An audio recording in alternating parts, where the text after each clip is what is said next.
Okay. तो यार dot net में ना दो टर्म मोस्टली यूज होती है, common type system and common language specification. तो इसके बारे में थोड़ा सा जान लेते हैं।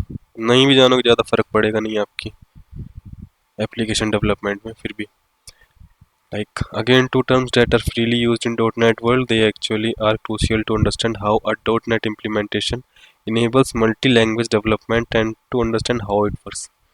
वही सेम चीज। now common type system, to start from the beginning remember that a .NET implementation is language agnostic, मतलब आप किसी भी लैंग्वेज पे काम कर सकते हैं, like C sharp, F sharp, Visual basic.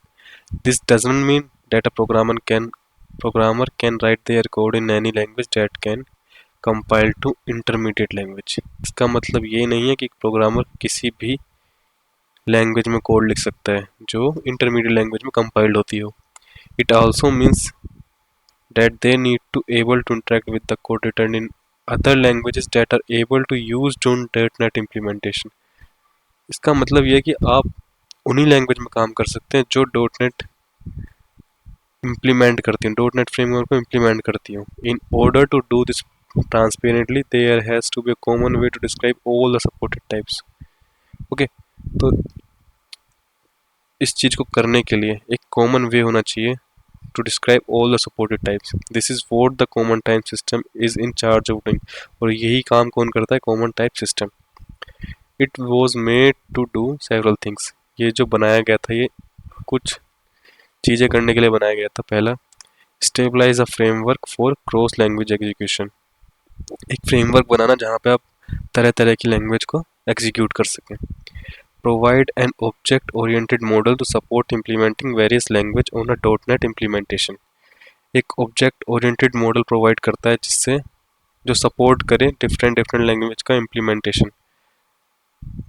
And defining a set of rules that all languages must follow when it comes to working with types. Okay, and ये कुछ रूल भी प्रोवाइड करता है या डिफाइन करता है जिसको आपको फॉलो करना पड़ेगा जब आप टाइप के साथ कुछ टाइप्स के साथ काम कर रहे हो।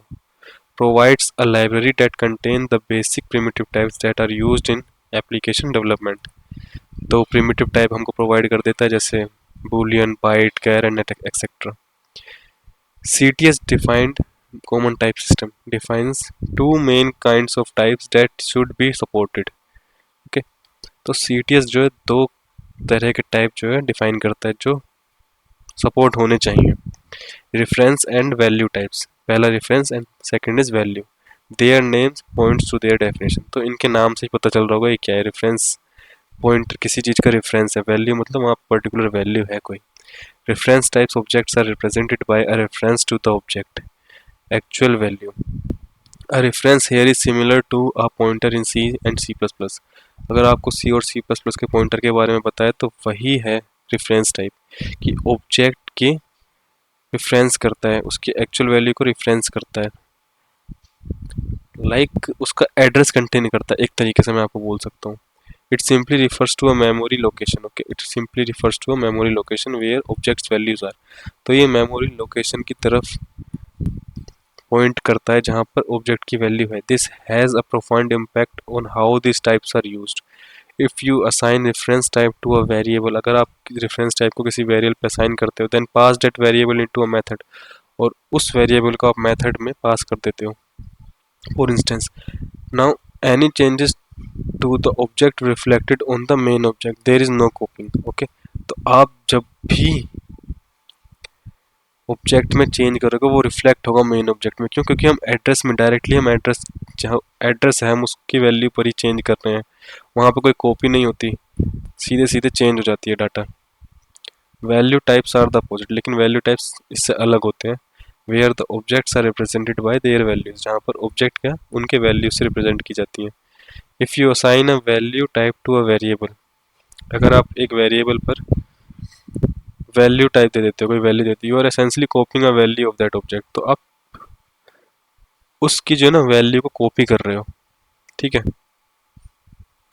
मतलब ये इजी है, ज़्यादा हार्ड नहीं है। मैं आपको इसमें नहीं समझा सकता, इसमें हम एक कॉमन टाइप सिस्टम और कॉमन लैंग्वेज स्पेसिफिकेशन पे ध्यान देंगे। Now CTS defines several categories of types, each with their specific semantics and usage. Classes, structures, enums, interfaces, delegates, ये सब सीखने को मिलेगा आपको. CTS also defines all other properties of the type such as access modifiers, what are valid type members, how inheritance and overloading works and so on. Unfortunately keep into any. Okay, मतलब easy है ये सब चीज़ ना. ये C sharp में आप सीख जाओगे जब मैं सी शार्प के ऊपर वीडियो बनाऊंगा, लेकिन अभी इसको रहने देते हैं. मेन चीज़ ये है कि कॉमन टाइप सिस्टम क्या प्रोवाइड करता है, क्लोज लैंग्वेज इम्प्लीमेंटेशन एक तरीके से. Now common language specification CLS to enable full interoperability scenarios, all objects that are created in code must rely on some commonality in the language that are consuming them. यार लेकिन जो हमारा common type system है वो काम कैसे करता है, कुछ कॉमन चीज़ होनी चाहिए, कॉमनैलिटी होनी चाहिए, है ना. अब वो क्या है वो देखते हैं. Since there are numerous different languages, हमारे पास तरह तरह की लैंग्वेजेस हैं. Dot net has specified those commonalities in something called the common language specification. तो डॉट नेट ने क्या वो कॉमनैलिटीज स्पेसिफाई करी हैं, जिसको हम कहते हैं common language specification. CLS defines a set of features that are needed by many common applications. Okay, ये समझ आ गया होगा. It also provides a sort of recipe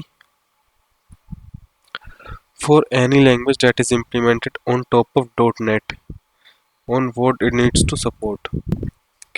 CLS is a support of CTS. CLS क्या है, जो common language specification है वो subset है आपका कॉमन टाइप सिस्टम का. इसका मतलब क्या है कि जो जो रूल्स CTS में डिफाइन होंगे वो CLS में भी होंगे apply. This means that all the rules in the CTS also apply to the CLS same, unless the CLS rules are more strict. If a component is built using only the rules in the CLS, it expects only the CLS features in its API. It is said to be CLS complement. तो एक definition है, कुछ नहीं. अगर कोई component सिर्फ CLS के rule follow करके बिल्ड हुआ है and it exposes only the CLS features in the API, और सिर्फ क्या एक्सपोज कर रहा है वो CLS फीचर्स को, तो उसको क्या कहते हैं, CLS compliant. For instance framework libraries are CLS compliant. इसका मतलब एग्जाम्पल के तौर पर फ्रेमवर्क लाइब्रेरीज जो होती हैं वो CLS कंप्लाइंट होती हैं, लाइक कॉमन लैंग्वेज स्पेसिफिकेशन पे होती हैं वो precisely, because they need to work across all the languages that are supported on .NET. Okay, so thank you for watching this video.